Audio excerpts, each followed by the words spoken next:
श्री गुरुवे नमः। तस्मै श्री गुरुवे नमः। हमारे अस्तित्व और व्यक्तित्व के पोषक संत सम्राट सद्गुरु कबीर देव जी इस मंच पर उपस्थित कबीर पार्क आश्रम के प्रभारी पूज्य श्री अगम साहब जी, कबीर आश्रम अम्बाला हरियाणा से उपस्थित हमारे कुशल संचालक श्री कौशल साहब जी, आपके क्षेत्र के जाने माने संत पूज्य श्री कुमार साहब जी और जितने इस मंच पर बैठे सभी संत महापुरुषजन, दूर दराज से पधारे श्रद्धालु और सज्जनों, शक्ति ममतामयी माताओं बहनों, आज इस कार्यक्रम का चौथा दिन है और सर्वप्रथम हमने अपने जो विचार रखे थे, पहला विचार था हमारा जीवन क्या है। पहला हेडिंग रहा जीवन क्या है। इन तत्वों के संयोग का नाम जीवन है। जीवन कैसे जी रहे हम लोग, कैसे जीना चाहिए था।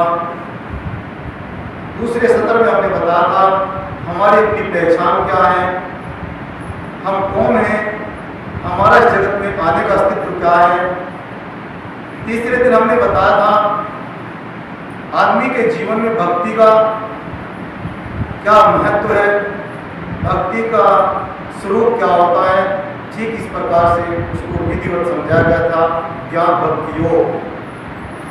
कल हमारा विचार रहा है कि इनके बीच में, इस जगत में, इस जीव पर रूप कैसे हुई, जीव क्यों दुखी है, कैसे कष्टित है, क्या कारण है उनके, और आज है ये बंधन क्या है। इसलिए मैं बंधनों के विषय में सद्गुरु कबीर साहब की रचना का कुछ उल्लेख दूं।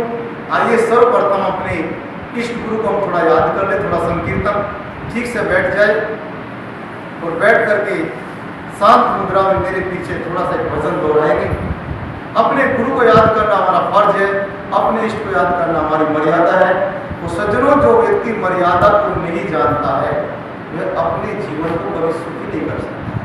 इसलिए भजन, और भजन भी बहुत छोटा सा है। गुरु बजिलो, गुरु बजिलो, गुरु बजने का मौका है। गुरु बजिलो, गुरु बजिलो, गुरु बजने का मौका है। देखो जी, आप लोगों से निवेदन है, जरा बहुत जोर से बोलो। कुछ नाराज है क्या आप लोग? ऐसा तो नहीं है ना। तो फिर भजन में क्या ठीक से लगाइए, जोर से गाइए, थोड़ा प्रेम और उद्गार के साथ मेरे गुरु का नाम।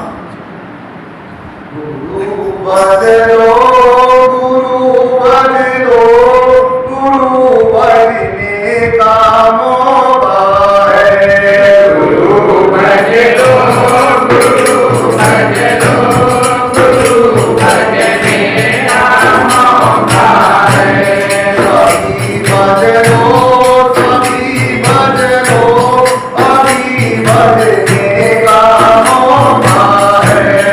अभी बजलो,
ग्रंथ बीजक में कहते हैं, बहुबंधन से बांधिया एक बिचारा जीव।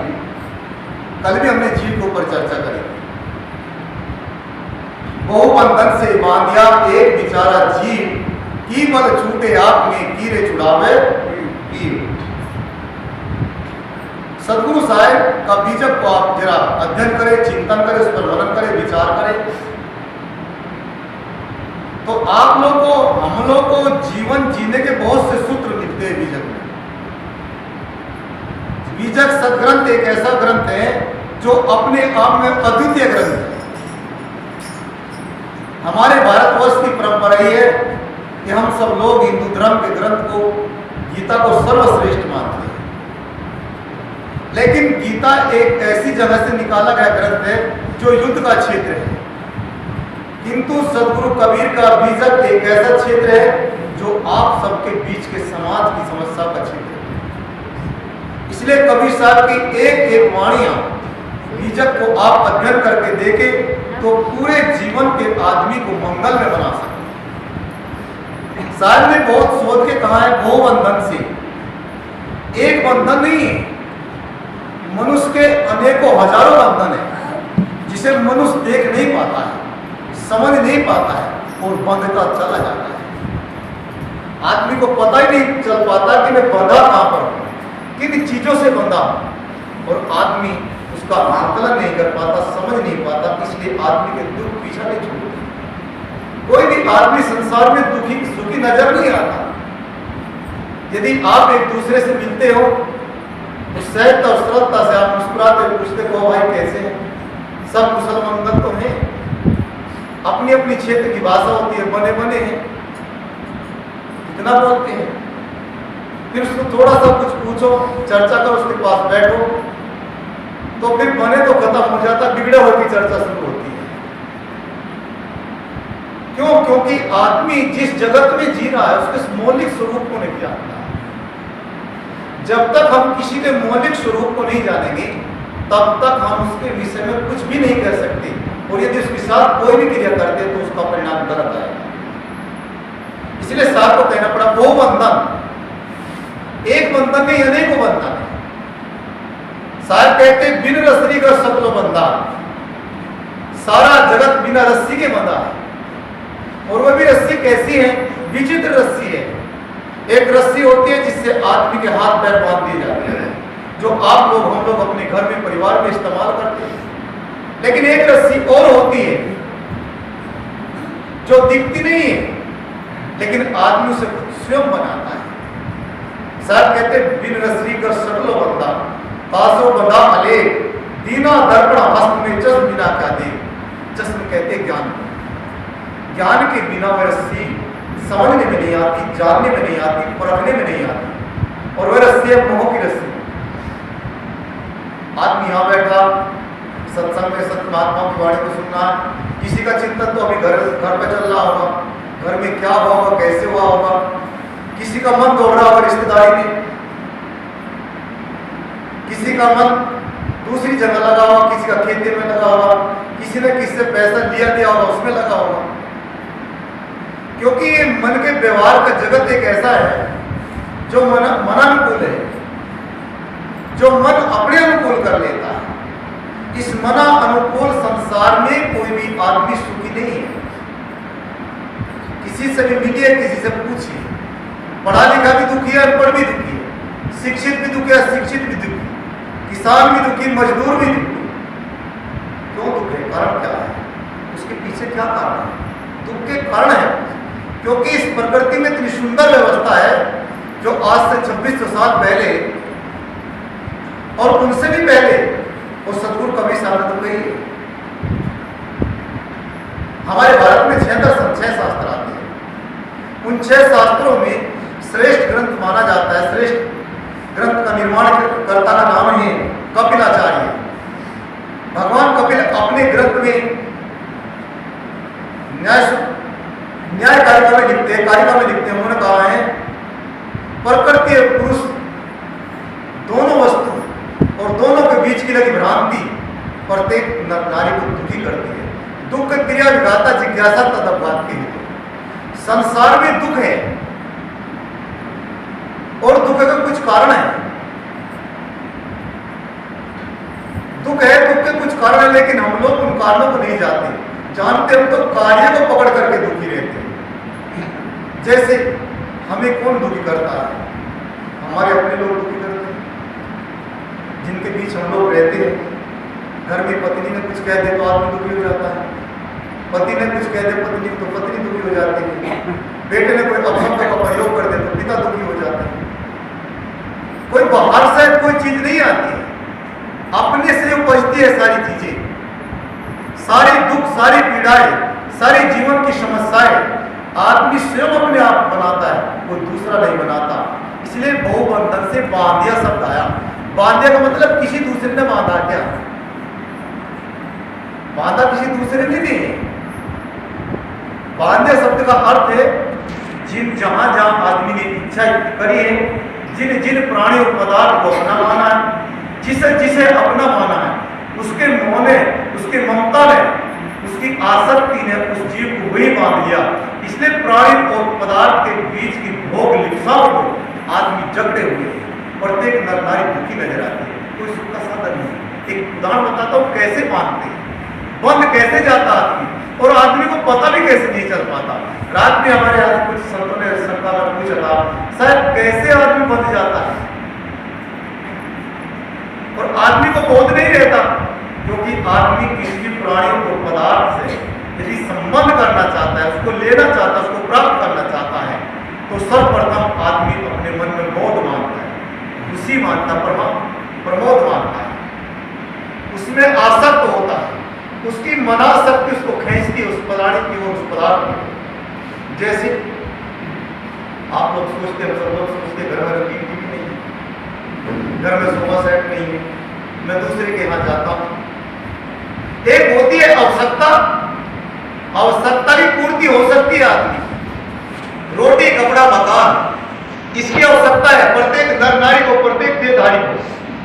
किंतु रोटी कपड़े मकान की आवश्यकता से ऊपर भी आदमी कुछ अपने व्यर्थ के शौक पैदा कर लेता, व्यर्थ का चिंतन पैदा कर लेता, व्यर्थ का आदमी विचार पैदा कर लेता है, जिससे उससे विकारों को जन्म होता है, और वह विकार फिर आदमी को घेर लेते हैं। आदमी अपनी प्रतिष्ठा चाहता है, अपना मान चाहता है, तो समाज को अपना दिखाना चाहता है कि मैं भी कुछ हूं।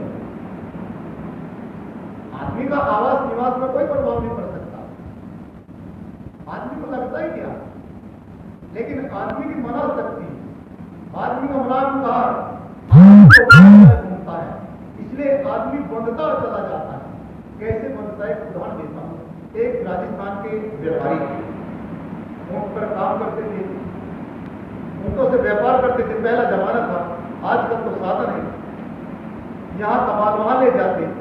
आज भी राजस्थान में अधिकांश जगह पर ऊंटों से व्यापार होता है, क्योंकि गाड़ियां चलनी मुश्किल है, रेगिस्तान है,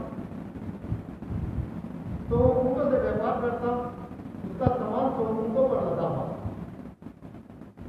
और वह दूसरे जिले में जा रहा था सामान देने के लिए, काफी दूर जाना था।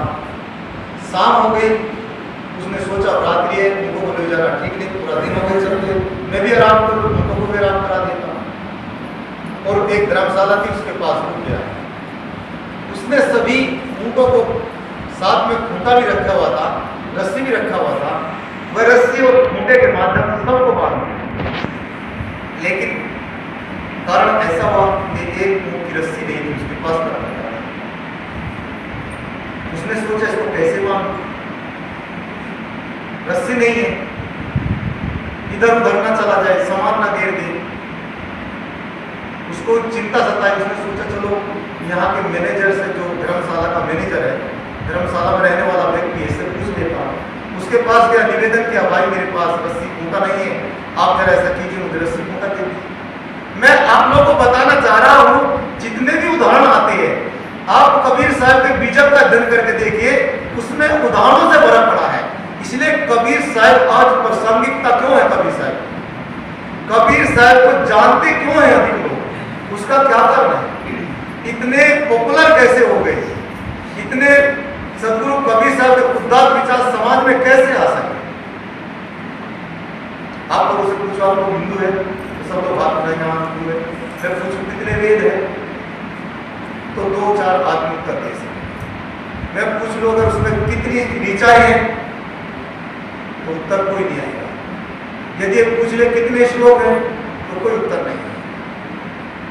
लेकिन यदि एक किसान से, एक मजदूर से, एक गरीब से पूछूं कि कबीर कौन थे तो झूम कर कह देता है कबीर था बाजार में मांगे सबकी है। क्यों कह देता? इस दुनिया से फिल्म दुनिया वाले तक कहते कबीर साहब, कह कबीर सुनो भाई साधो बात कहूं मैं खड़ी खड़ी। कबीर साहब बिल्कुल मानवतावादी विचारधारा के संत थे। मानव में मानवीय गुण लाना चाहते थे। जो समाज में असमानता फैली हुई थी, स्त्री पुरुष के भेद जैसी, जाति जैसे भेद जैसी संकीर्णता और समाज को रात दिन कोड़ी कर रही थी, उस सारे समाज की भ्रांति को तोड़ करके, परंपरा को तोड़ करके कबीर साहब एक स्वस्थ समाज की संरचना करना चाहते थे। और जिसके धरातल पर, जिसके धरातल चिंतन पर आपका भारत का संविधान आज भी विराजमान है। कबीर की वाणी पर ऊपर निर्भर है। इसलिए मानवीय गुण उनमें कैसे आए, कैसे उन्होंने समाज को स्वस्थ किया, क्योंकि उनकी भाषा सरल थी, सहज थी, उनकी भाषा में कोई जटिलता नहीं। जिस क्षेत्र में चले गए वहां की भाषा में वही थी, शब्द में की चौपाइयां बोल दी और वहीं से लोगों को अपना ज्ञान देना शुरू किया। इसलिए वे किसी श्लोक के चक्कर में नहीं आए, परलोक के चक्कर में नहीं आए, किसी देवी देवताओं की उपासना के उसमें नहीं है। क्यों? क्योंकि जिस आदमी को आत्मा का बोध हो गया, अपनी चेतन सत्ता का बोध हो जाता है, फिर उसे दूसरा बोध करने की जरूरत नहीं होती है। लेकिन हमें अपना बोध नहीं है, हमारे तो खूंटे खड़े हुए हैं, हम तो जहां तहां बंधे हुए हैं। जिस चीज को चाहते इसकी प्राप्ति हो जाए उस पर विवेक नहीं कर पाते और उसकी प्राप्ति में लग जाते हैं। जो हमें समाज में परंपराओं से मिला है, हम उसी को भगवान, उसी को देव, उसी को देवता मान लेते, उस पर निर्णय भी नहीं कर पाते। ये देवी कहाँ जन्म लिया, कैसे जन्म लिया, इसका कर्तृत्व क्या था, व्यक्तित्व क्या था, कहाँ उत्पन्न हुई थी, इसका हमारे जीवन से संबंध क्या है, जिस भगवान को हम मानते हैं भगवान से हमारा क्या संबंध है कि नहीं, इसका हमारे जीवन में क्या प्रभाव पड़ सकता है, उस पर कोई देखते नहीं। बस आदमी आंख बंद करके मान लेता है, परंपराओं को ढोता रहता है, जीवन भर ढोता रहता है। लेकिन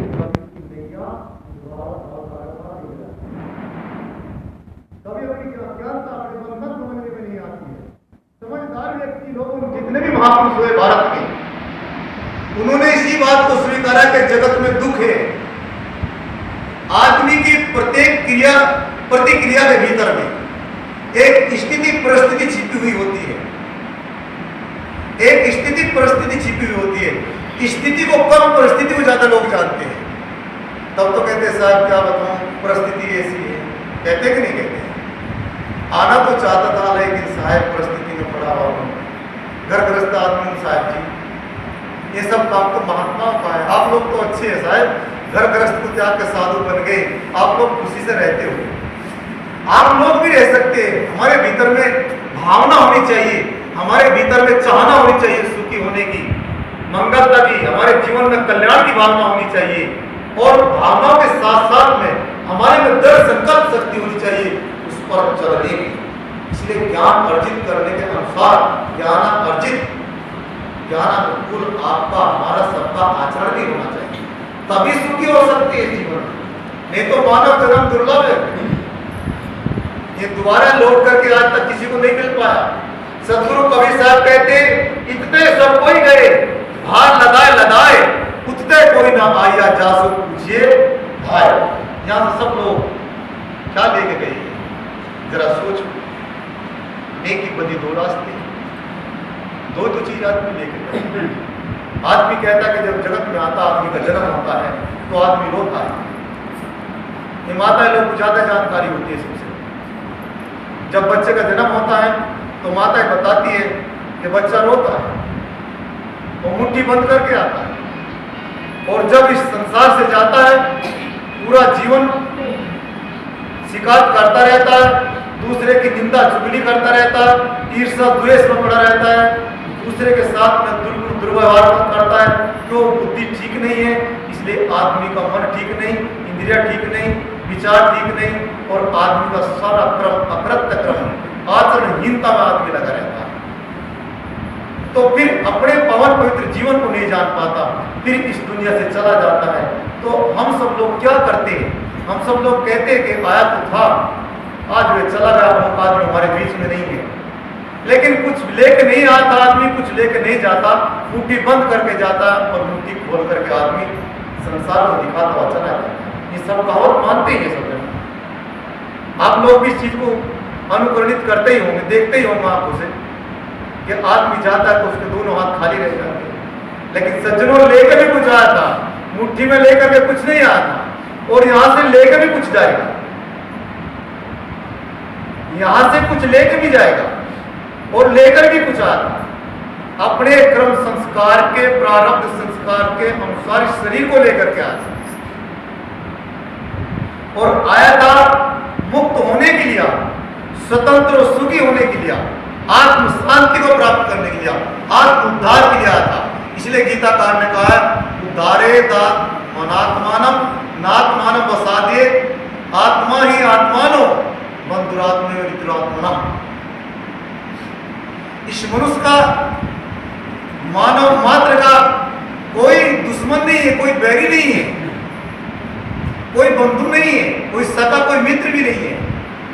कितना गहरा चिंतन है। जरा हम नीति को समझे तो हमें सब चीज समझाती है, लेकिन आदमी की समझ के ऊपर है कि वो कितना समझ पाता है, कितना जान पाता है, कितना अपने आप में ढाल पाता है। सारे ग्रंथ समझाए जाते हैं, समझाने के लिए आए और आदमी नहीं बनाए हैं। थोड़ा सा यहां ध्यान देने की बात है, ये सारे ग्रंथ आदमी नहीं बनाए और आदमी की लिया ही बनाए। जैसे आपके भारत में अदालत है कि नहीं है? सारे अदालत है भारत में, किस लिए बनाई? किस लिए बनाई? आदमी ने बनाई, आदमी के लिए बनाई, आदमी को होश में लाने के लिए। आदमी होश में आ जाए, अपने जीवन को ठीक से समझ ले, अकृत कर्म को छोड़े। क्यों? इस बंधा है, जहां पर आदमी बंधा है तहां पर आदमी निकलना नहीं चाहता है। उसकी मानसिकता, उसके विचार उसको बांध देते हैं। जैसे बताता उस खूंटे से आदमी बंधा था, उस खूंटे से खूंट बंधा था। कैसे बंधा था? वो उस व्यक्ति के पास जाता है, उससे जाकर रस्सी मांगता है, भाई मुझे एक रस्सी दे दे, मेरा मुंह बंधा नहीं है, सब मुंह को बांध दिया गया।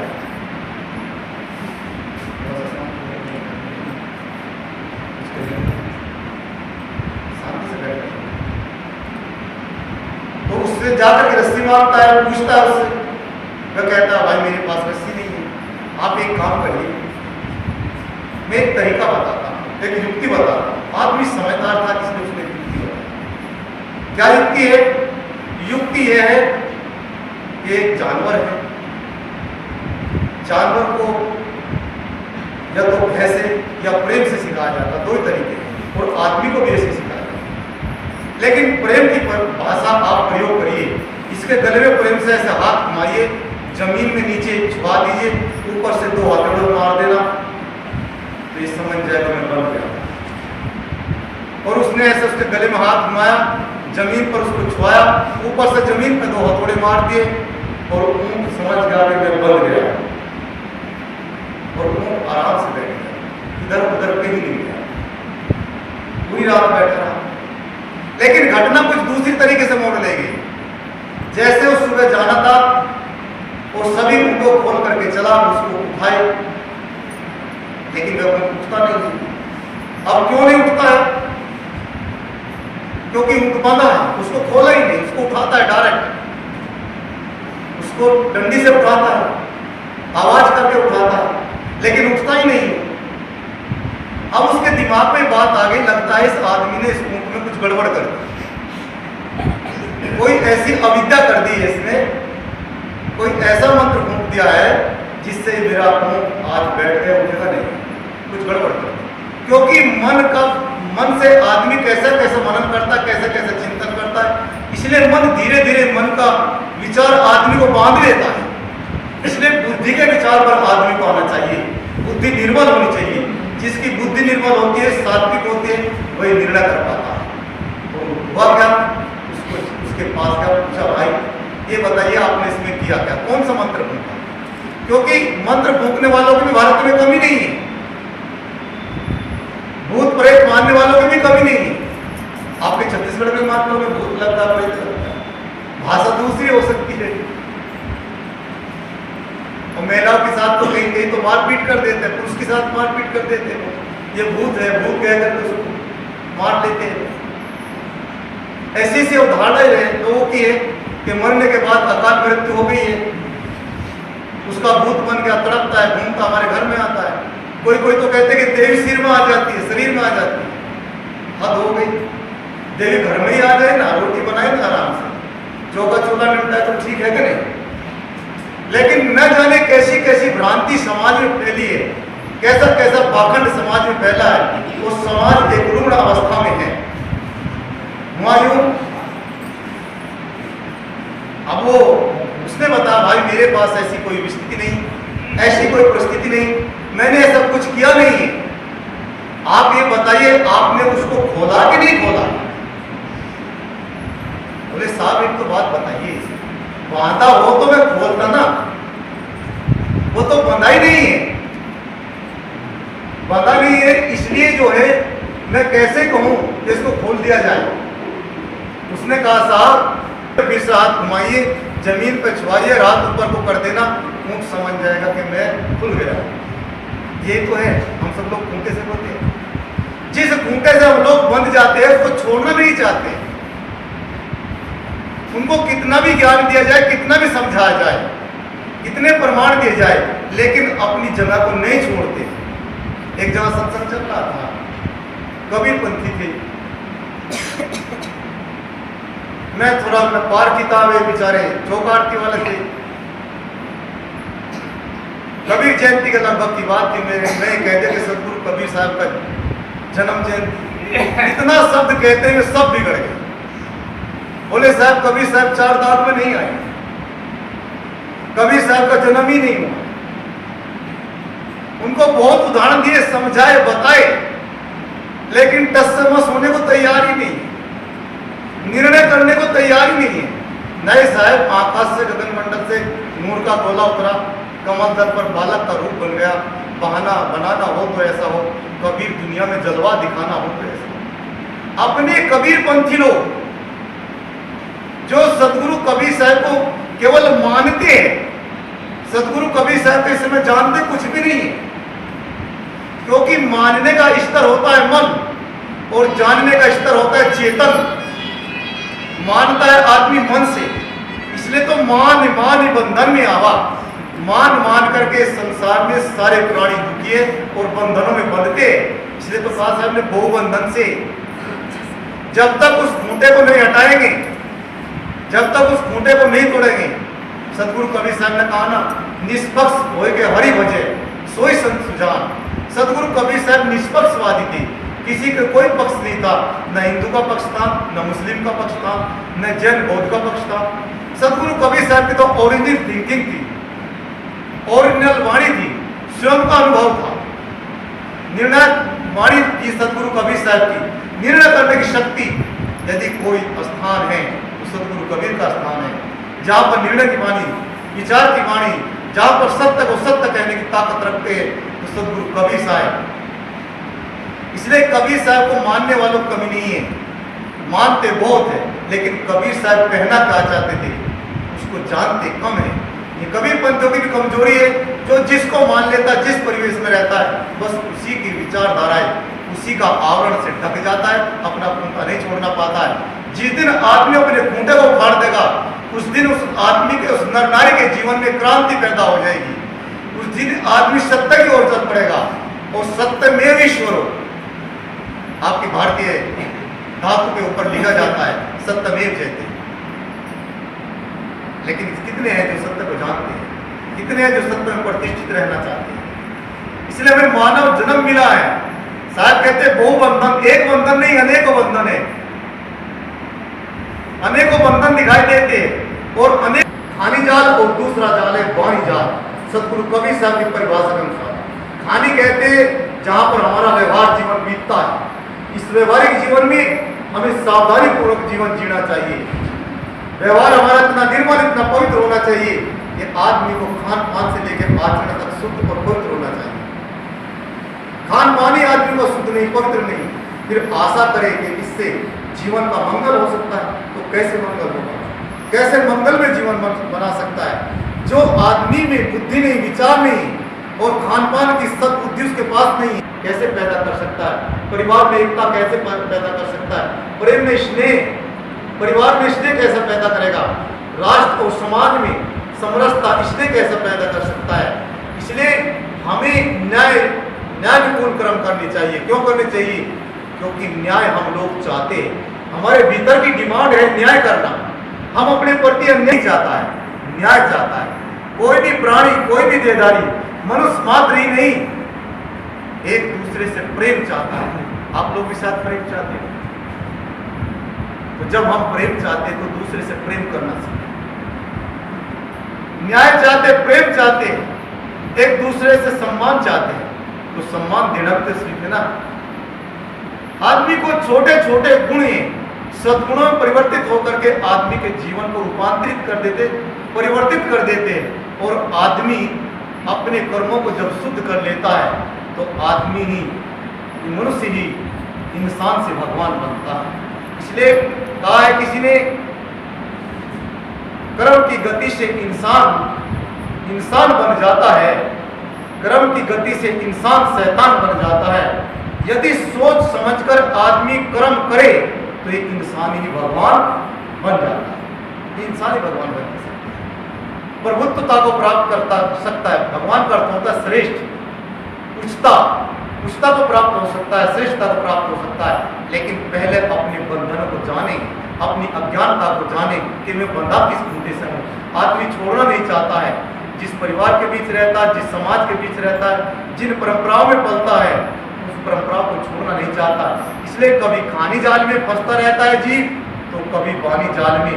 क्योंकि खानी जाल में मोह प्रबल होता है, ममता प्रबल होती है, आसक्ति और वासना प्रबल होती है, जो आदमी को चिपकाए रखती है, जो आदमी को सत्संग, स्वाध्याय, आत्मचिंतन आदि आदि जो जीव के कल्याणकारक, उनसे वंचित रखते हैं। इसलिए कभी यदा कदा आप लोग सत्संग में जरूर जाते हो, इन गुणों को अपनाना चाहिए। उससे सद्बुद्धि, सद्विचार पैदा होगा। और जिस जगह पर हम हैं उस जगह पर भी ये जानने को, समझने को मिलेगा कि हम जहाँ पर हैं हम कैसे हैं।